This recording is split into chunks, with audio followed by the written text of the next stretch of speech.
আসসালামু আলাইকুম প্রিয় শিক্ষার্থীরা, আশা করি তোমরা সকলে অনেক বেশি ভালো আছো।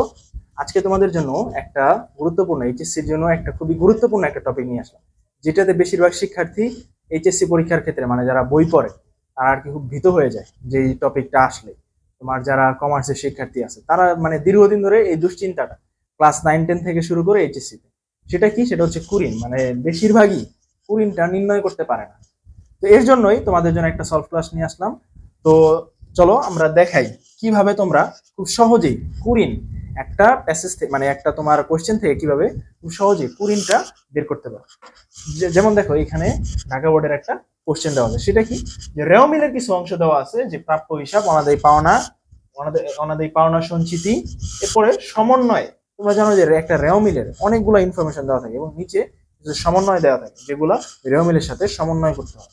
সমন্বয় কি দেওয়া আছে, দেনাদারের 2000 টাকা অলিখিত অনাদায়ী পাওনা হিসাব অবলোকন করো। অবশেষে দেনাদারের 5% হারে কি অনাদায়ী পাওনা সঞ্চিতি তৈরি করো। এখন একটা খুবই মানে একটা গুরুত্বপূর্ণ একটা সূত্র আছে, যেটা দিয়ে কি তুমি যে কোনো কুরিন খুব অল্প সময়ের মধ্যেই সলভ করতে পারবে। সেটা কি, তোমার ধরো রেও মিলে যে কুরিনটা দেওয়া থাকবে, রেও মিলে কুরিন, সেটা কি করবা, সেটা হচ্ছে যোগ করবা। প্রথমে লিখতে হবে রেও মিলে যে কুরিনটা দেওয়া থাকবে সেটা সবসময় যোগ করতে হবে। ওকে, আচ্ছা, এরপরে কি যোগ করবা, সমন্বয়। সমন্বয়ে যেই কুরিনটা দেওয়া থাকবে সেটা কি হয়, নতুন নতুন কুরিন। রেও মিলে যেই কুরিন দুইটা দেওয়া থাকে সেগুলো হচ্ছে পুরাতন কুরিন, আর সমন্বয়ে যেটা দেওয়া থাকে ওগুলো হচ্ছে কি সব নতুন কুরিন। আমরা কি করব, নতুন কুরিন,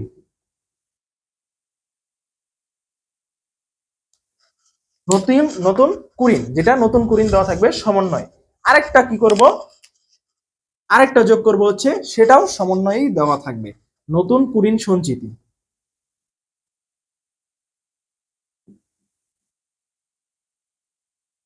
নতুন কুরিন সঞ্চিতি কি আরেকটা যোগ করতে হবে। এরপরে আমাদের রেও মিলে যেই পুরাতন কুরিন সঞ্চিতিটা দেওয়া থাকবে সেটা কি করতে হবে, সেটা হচ্ছে মাইনাস করতে হবে। মাইনাস কি, পুরাতন কুরিন সঞ্চিতি। এটা হচ্ছে তোমার একটা গোল্ডেন সূত্র বলা যায়, যেটা দিয়ে তুমি যে কোনো কুরিন সলভ করতে পারবে। আচ্ছা, আমি সূত্রটা লিখে দিলাম। এখন তোমাদের আমি এই কোশ্চেনটা সলভ করে দেখাই। এই যে দেখো, আমাদের কি প্রাপ্য হিসাব দেওয়া আছে 62,000, অনাদায়ী পাওনা মানে যেটা আর কি পুরাতন বলা হয় সেটা দেওয়া আছে 2500 টাকা, অনাদায়ী পাওনা সঞ্চিতিও দেওয়া আছে কত, 3500 টাকা, যেটা পুরাতন অনাদায়ী পাওনা সঞ্চিতি। এবং সমন্বয় কি বলা আছে, 2000 টাকা, দেনাদারের 2000 টাকা অনাদায়ী কুরিন হিসেবে অবলোকন করো। মানে এটা কি, এটা হচ্ছে নতুন কুরিন। তারপরে কি, অবশিষ্ট দেনাদারের উপর 5% হারে অনাদায়ী পাওনা সঞ্চিতি তৈরি করো। আমি যে সূত্রটা দিয়েছিলাম, যেখানে আর কি নতুন অনাদায়ী পাওনা সঞ্চিতি সেটা যোগ করতে হয়, সেটা কিন্তু দেওয়া নাই, সেটা বের করতে হবে। সেটা ফার্স্টে বের করে আমরা তারপরে ওই গোল্ডেন সূত্রটা চালাবো। চলো দেখা যাক, নতুন অনাদায়ী পাওনা সঞ্চিতি বের করব।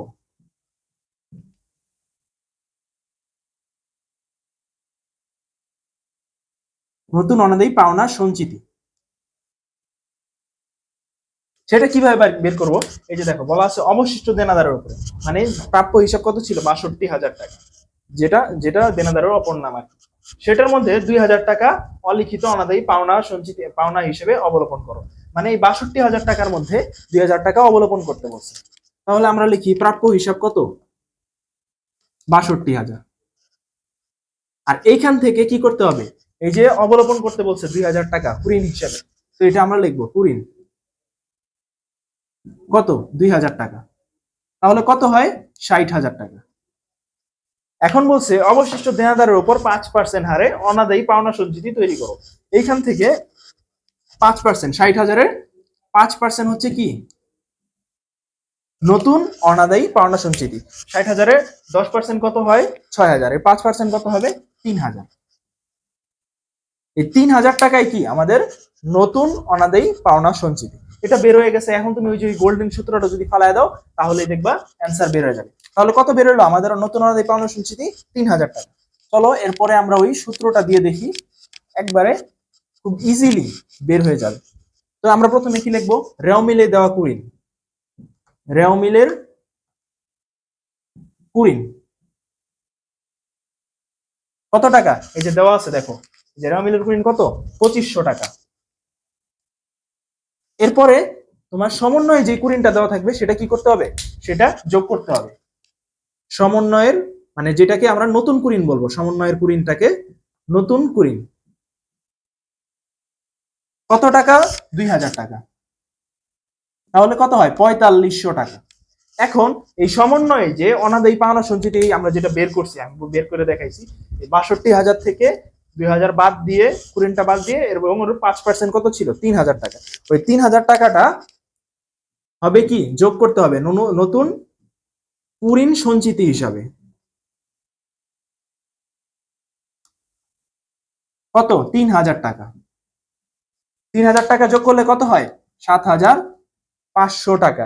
এটা কি গেল? এটা গেল হচ্ছে তোমার নতুন কুরিন সঞ্চিতি। এখন এখান থেকে রেও মিলে যেটা দেওয়া থাকবে, পুরাতন অনাদায়ী পাওনা সঞ্চিতি মানে পুরাতন কুরিন সঞ্চিতি, সেটা বিয়োগ করে দেব। কুরিন সঞ্চিতি কত? এটা 3500। অ্যান্সার কত বের হয়? 4000 টাকা। তাহলে এটা আমাদের আয় বিবরণীতে অ্যান্সার কত হবে? 4000 টাকা। আয় বিবরণীতে এই যে এটা কইরা দেখাইতে হয় যে কুরিনের পরিমাণ কত, এটা কত হবে? 4000 টাকা। তাহলে আয় বিবরণীতে কুরিনের পরিমাণ কত হবে? 4000 টাকা। দেখছো কত ইজিলি মানে একটা কুরিনের পরিমাণ বের করা যায়।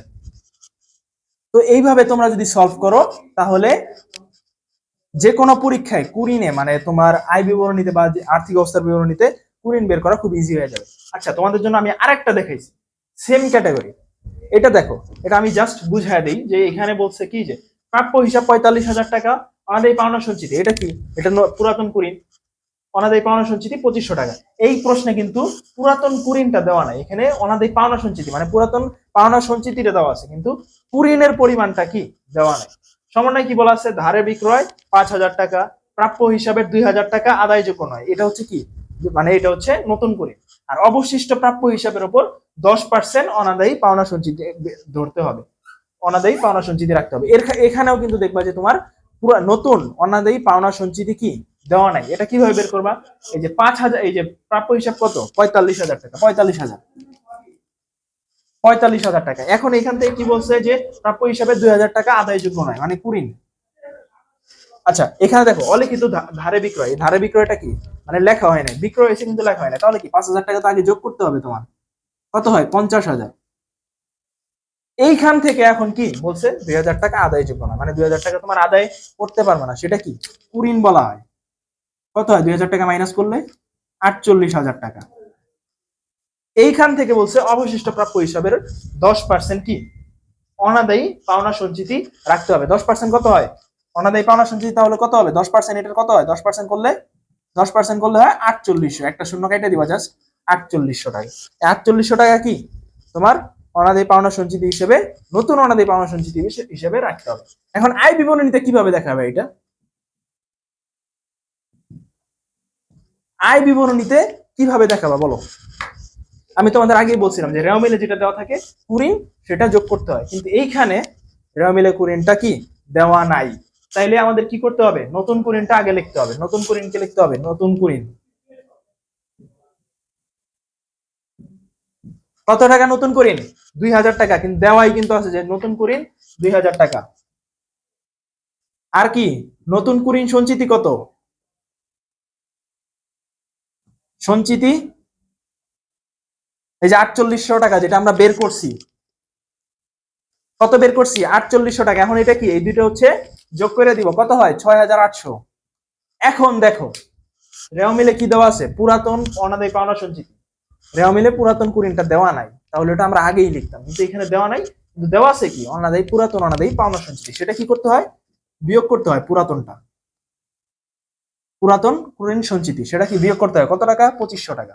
বিয়োগ করলে কত হয়? 0 0 5 5 8 হবে, কত হলে? 3 হলে। আর এখানে কত? এখানে থাকে হচ্ছে কত? এখানে থাকে 4। কত হয় তাহলে?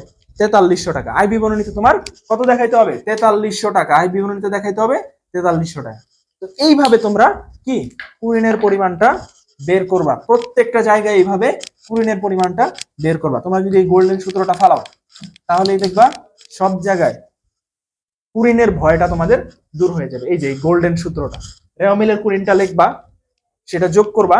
রেও মিলে যে কুরিনটা দেওয়া থাকবে, অনাদায়ী কুরিনটা না কিন্তু কুরিনটা দেওয়া থাকবে, সেটা যোগ করবা। সমন্বয়ের নতুন কুরিনটা যোগ করবা। আর সমন্বয়ে নতুন কুরিন সঞ্চিতিটা যোগ করবা। সমন্বয় যে দুইটা থাকে ওই দুইটা প্লাস করতে হয়, সবসময় মনে রাখবা সমন্বয় যে কুরিন দুইটা থাকে ওই দুইটা প্লাস করতে হয়। আর রেওমিলের কুরিন সঞ্চিতিটা মাইনাস করবা, তাহলে কি মোট কুরিন খরচ বের হয়ে যাবে, আয় বিবরণীতে যে কুরিন খরচটা দেখানো লাগে সেটা বের হয়ে যাবে। তো আশা করি তোমরা সকলেই বুঝতে পারছো। তো এইভাবে আমাদের ক্লাসগুলো পাওয়ার জন্য তোমরা অবশ্যই আমাদের পেজে অথবা আমাদের সাথে কানেক্টেড থাকবা। ধন্যবাদ সকলকে। আসসালামু আলাইকুম ওয়া রাহমাতুল্লাহ।